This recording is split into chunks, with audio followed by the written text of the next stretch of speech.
तर नागपूरमधून महत्त्वाची बातमी आहे। नागपूरमध्ये उष्माघाताचा पहिला बळी गेल्याची शक्यता आहे। 75 वर्षीय लक्ष्मण पाटील या बस प्रवाशाचा मृत्यू झालाय। बस काटोल स्थानकावर आल्यानंतर पाटील यांना अस्वस्थ वाटू लागलं। लक्ष्मण काटोल हे कालमेश्वरच्या तेल गावातून काटोलला जात होते। उष्माघाताने मृत्यू झाल्याचा डॉक्टरांचा प्राथमिक अंदाज आहे। आपले प्रतिनिधी तुषार कोहे सध्या आपल्या सोबत आहेत। तुषार, संपूर्ण विदर्भात परिस्थिती भीषण आहे, उष्णतेची लाट आहे आणि अशातच ही बातमी येते।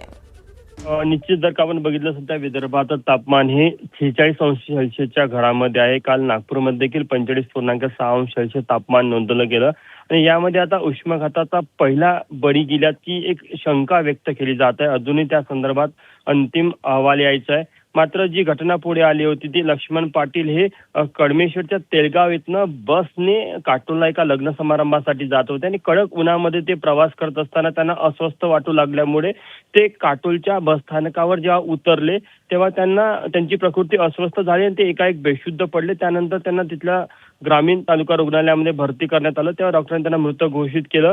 त्यांच्या शरीरामध्ये पाण्याचं प्रमाण कमी असल्याचा डॉक्टरांना संशय होता, त्यामुळे कुठेतरी उष्माघातामुळे त्यांचा मृत्यू झाला असावा असा डॉक्टरांचा प्राथमिक अहवाल आहे। या संदर्भात वैद्यकीय तपासणी करून त्यांचे नमुने हे पुढील अहवालासाठी पाठवण्यात आले। मात्र उष्माघातामुळे आधीच प्रशासनाने नागरिकांना सतर्क राहण्याचा इशारा दिलेला आहे। दुपारच्या वेळी शक्य असेल तर बाहेर पडू नये किंवा जास्तीत जास्त पाण्याचा वापर करावा अशा प्रकारच्या सूचना असताना आपल्याला पाहायला मिळत आहे की कुठेतरी उष्माघाताची ही पहिली घटना पुढे आल्याची शक्यता व्यक्त केली जात आहे।